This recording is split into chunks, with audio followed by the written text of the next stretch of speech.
Hey, it's Laura. Welcome back to my channel where I want to help you know God and make Him known. This video is going to be a slightly off topic of what things I normally do, but I've just seen a huge need of, a lot of people have been thrown into homeschooling, and I'd see a need of people asking questions like, what do I do? How do I do this? So I just want to offer 5 tips in this video to help people who have kind of been thrown into this homeschooling spot right now. And I'm Laura. Just a quick introduction. I have 6 kids. I homeschool normally, or I have homeschooled all of them up until a few months ago, and we put our oldest in public school, but really now they're back at home. So I've been homeschooling for many, many years. I have 3 of the 6 of our kids have special needs, so I know that homeschooling is not like a cookie cutter thing. It will look different for every family. It'll look different for your family than the way it does for mine. But I just want to share some things that I have learned that will be helpful for you, I really believe. So first of all, if you have been thrown into this unexpectedly, it really says a lot about you. The fact that you're even watching this video, because you, chances are, have been plucked out of life as you've known it, what you are comfortable with, what you know, and here you are, like, thrown in this situation where maybe you never really wanted to do it, but here you are learning how to do it. So that's really amazing, and I just want you to know that you're amazing, because you're stepping in to love your kids and serve them in a way that you didn't expect, and that change is hard, and you're doing a good job. So good job! If you have other questions or things you want me to talk about in future videos, go ahead and put it in the comments below, and that will help me to know if I should keep doing a video like this, if it's helpful for you or not. Okay, so the 5 things I'm going to talk about in this video is 1, schedule. How do you do this schedule thing with homeschooling? 2, how do you homeschool multiple ages when you have multiple ages? And 3, what do you do with little kids while you're homeschooling other kids? Another one is resources, and then 5, dealing with attitudes, focus, and motivation, and how do you keep kids motivated? So the first one I want to talk about is a schedule, having a schedule, and you want to think big rocks first. Have you seen that analogy before, where you have a container, and if you just put everything in there, then it's not all going to fit? But if you start with the big rocks first, and then the middle sized, and then the little rocks, and then the sand, like, it'll all fit. So really just want to keep the most important things, your essential things, you want to stick in the schedule first, and then if the other things don't happen, they don't happen, but it's not essential. So when it comes to homeschool, the big rocks are math and English, or math and reading, and those are going to be your big rocks. I'm also going to add in as like a almost big rock, kind of like a medium big rock, is chores, because the more time you have, more people in your house all the time, and so chances are it's getting like a little chaotic. And if there's not a normal chore time built in, it just, at least for me, it like is this weight on your shoulders of, when am I going to do that? So if you just have it in your schedule, then you can like calm yourself. Well, it'll happen after lunch, so I don't need to worry about that right now. It'll happen. So it's just like a sanity rock, I guess you could put in there. So let's see. So when putting together a schedule, you're going to want to take into consideration your best time and your kids' best time. Let's see, did I say about, so a big rock might be, like, if you're working from home, that's a big rock, and you'll want to figure out how to get that in your schedule, and how working homeschool with kids, how that's going to fit around. So that'll be a big rock too. Okay, so our schedule, we also want to take into consideration their attention span. The littler ones are going to have a longer or shorter attention span than the older ones. And other things you want to take into consideration, like for my kids, for the ones that have more special needs, if they have large chunks of downtime or unstructured time, they just fight. Like, they just fight, So it's like, I want to think through having spaces for them to take a break, but not such big chunks of space where they just end up fighting, and then it's like takes all the peace out of our house, because then it's just screaming and fighting and awfulness, you know. So you'll want to take those into consideration. And I will, let's see, our schedule. Let me just go over what our schedule looks like. Is we wake up, kind of have I like to have time with the Lord in the morning, so they know that I'm on the couch and it's quiet and I have my coffee and I have my Bible and I'm talking my prayer journal. But then about 9 o'clock, and it could be earlier for you. It's probably actually better if it's earlier. But we have breakfast. Everyone does their morning routine. Their morning routine is getting dressed, making their beds, picking up their rooms, and brushing their teeth. And the girls brushing their hair. So they know that their rooms need to be picked up before we even start. So then that takes about half an hour. I don't know how. It's not like a rush like crazy. We're not starting the day like that. But then it's like 9:30, about then, everyone will get to their spots, their designated area where they sit, and it's different for different people. Some kids who get distracted real easily have to sit away from everybody else. Otherwise, you can just do this at your dining room table. That'll save you. Or if you have, wherever you want, this is your choice. Where you're comfortable. So say it's the dining room table because you've been thrown into this, and what else would there be? Okay, so let's see. Then we start off with math and English, because those generally in the past have been the hardest. Like, I don't want to do it. So we just get it out of the way, And then we'll do math, English, and then we'll take a break. If there's time, depending on how much how fast we went through that, which it usually doesn't take that long, we'll do either art or singing, or something like that. Otherwise, they just have a little break, a little recess, and then lunch. So we'll make lunch. We always do our chores after lunch. That's a whole different video, but everyone has their chores. We have it on the fridge of what they need to do each day. They pick their chores according to how much they wanted to get paid. So they do their chores, and then after that, we'll have our reading time all together, all the ages except for the little ones who take a nap. But we'll do, at that time, we rotate through between history, science, and geography, so one each day. While I'm reading, they are writing out they're doing their handwriting. They're doing their spelling, writing out their spelling words, or doing copy work, scripture copy work, or tracing, handwriting of some sort.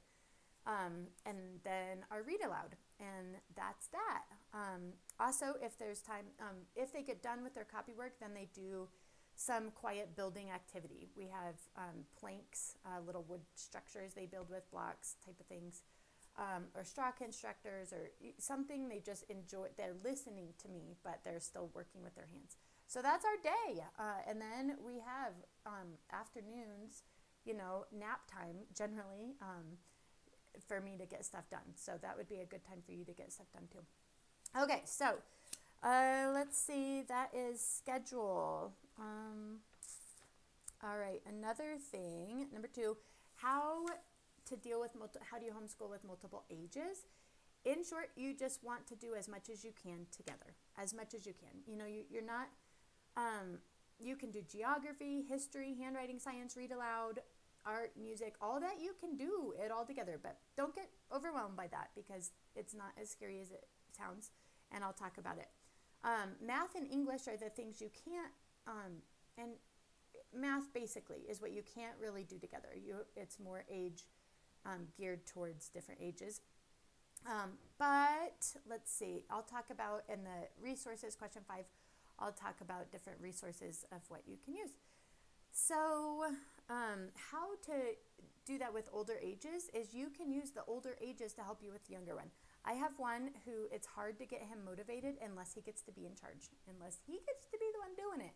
So starting off with, hey, will you help my little one with his math today? And then he's in the groove, like he's in the mindset already of like doing school, and this is fun, I got to be in charge. And then he does his stuff. Okay, so number 3, what to do with the little people while you're trying to work with somebody else. There's different things you can do, but you can set them up with their own independent area. So it's even really good training for them to learn how to like sit still. You can have a blanket for them and have some little activity that they don't get to play with very often, or an activity they really, really enjoy. And you can set a timer, say, okay, so 10 minutes, you get to play with this on this blanket for 10 minutes. And at 10 minutes, I'm going to give you a little snack. And then at 10 minutes, or maybe they can do 15 or 20, but then you can rotate the activity and rotate where they are. Like you could put them in a high chair, or you can put them in a little playpen, or, like different places. Or to start at 5 minutes if they can't do 10 minutes. Start small and build it up. And another thing you could do is you can have one older work with a little one. You have an activity for them, like help them put this together or whatever. Help them trace this, help them color, something where you can see them and make sure that, everything's going okay. And then you can switch, when you're not, then you can work with other kids and then have the kids you're working with watch and kind of help the little ones while you're working with the other ones. So kind of switch them around.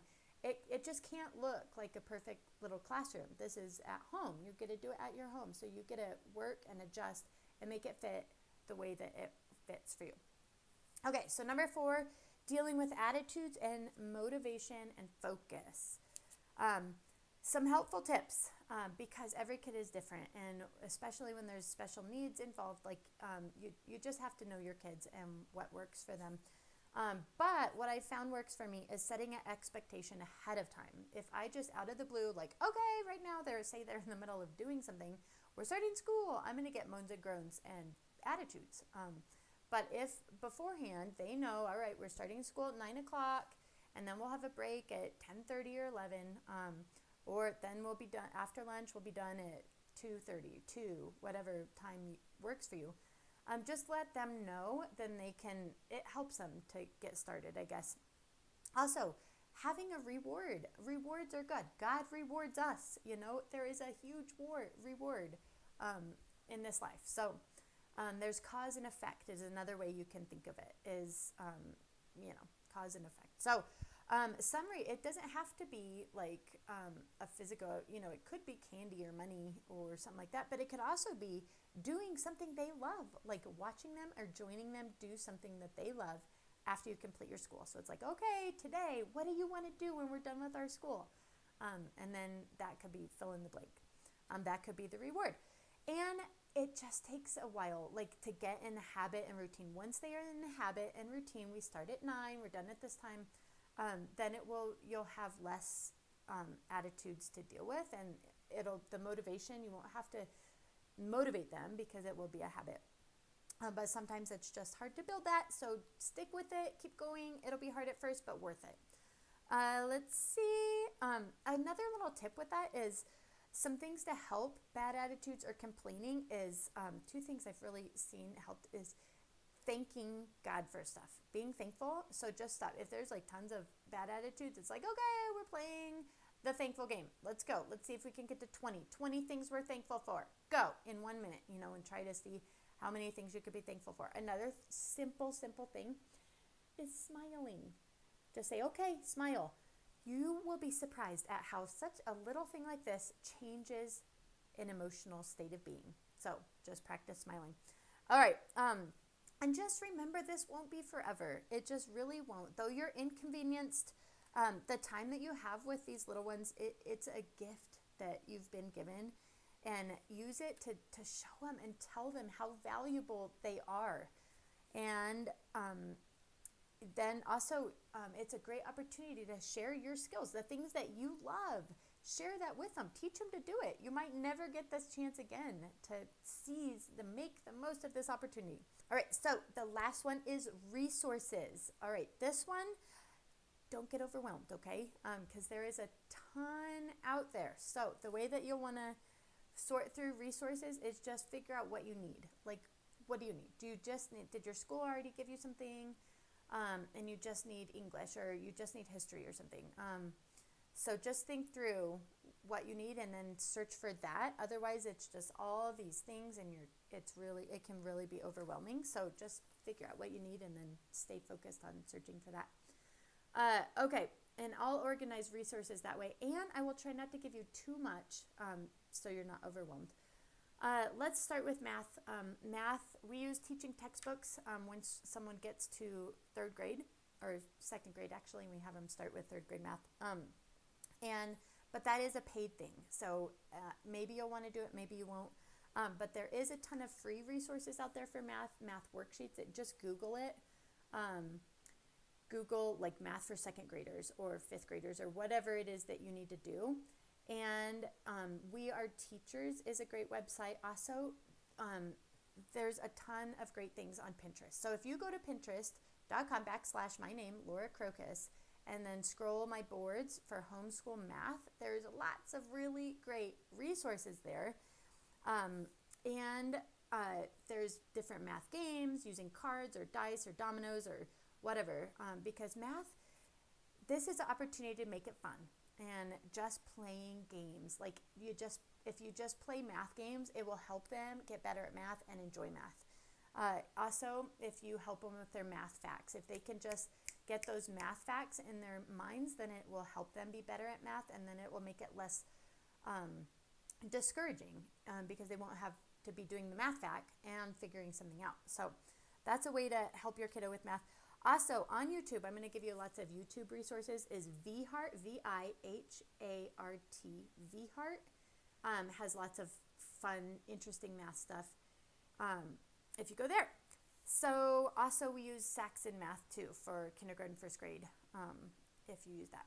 And I think a workbook, if you just want to get like part 1 or part 2 of a workbook, I think it's like $20 or something. So you could do that.